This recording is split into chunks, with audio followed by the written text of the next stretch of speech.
Assalamualaikum warahmatullahi wabarakatuh. Baiklah, di sini kami dari kelompok 6 akan menjelaskan mengenai model percontohan.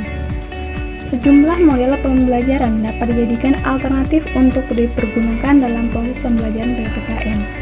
Penggunaan model tersebut tentu saja harus disesuaikan dengan karakteristik tujuan pembelajaran, karakter atau kualifikasi butiran materi pelajaran, situasi dan lingkungan belajar, tingkat perkembangan dan kemampuan belajar, waktu yang tersedia, serta kebutuhan peserta didik itu sendiri.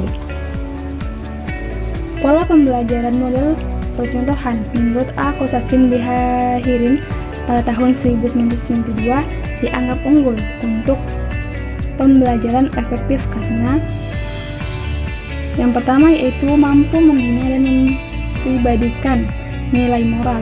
Yang kedua yaitu mampu mengklarifikasi dan mengungkapkan isi pesan nilai moral yang disampaikan. Yang ketiga yaitu mampu mengklarifikasi dan menilai kualitas nilai moral diri peserta didik dan nilai moral kehidupan nyata.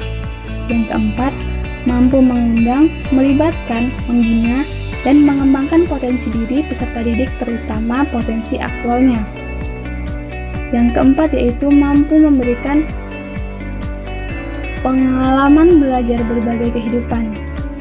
Yang keenam yaitu mampu menangkal, mengintervensi dan menyubversi nilai moral naif yang ada dalam sistem nilai dan moral yang ada dalam diri seseorang.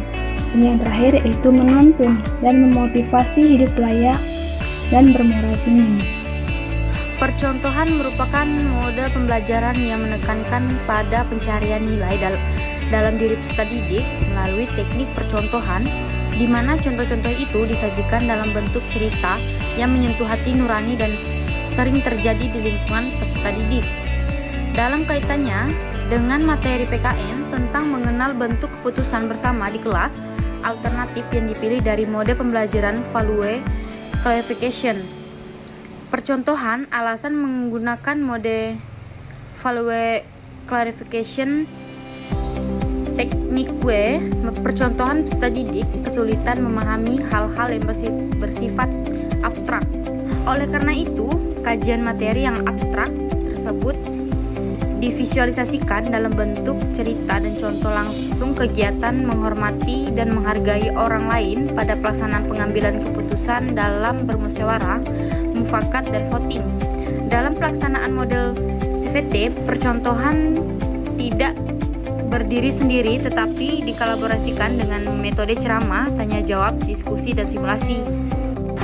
Adapun langkah-langkah pembelajaran model pembelajaran VCT percontohan sebagai berikut.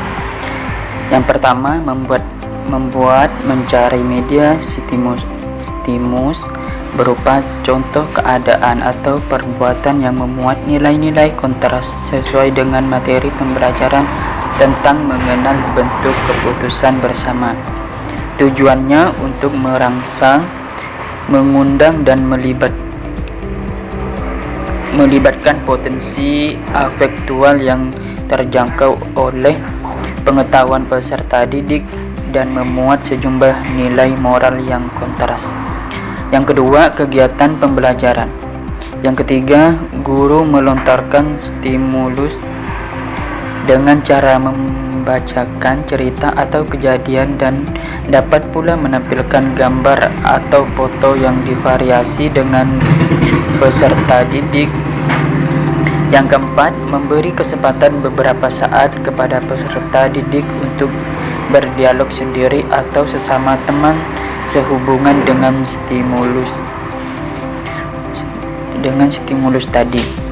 Yang kelima, melakukan dialog terpimpin melalui pertanyaan guru, baik secara individu, kelompok, maupun klasikal.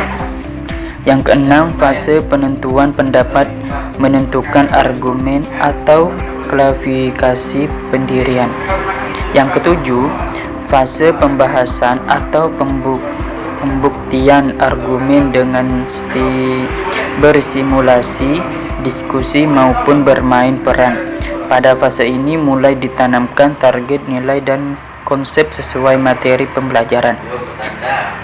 Yang kedelapan, fase penyimpulan, evaluasi dan umpan balik bagi guru sendiri dan peserta didik.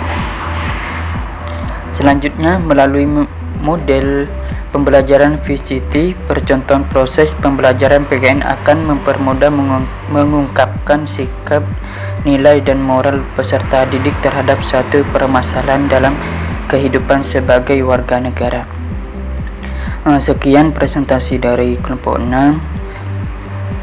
Billahi taufiq wal hidayah. Wassalamualaikum warahmatullahi wabarakatuh.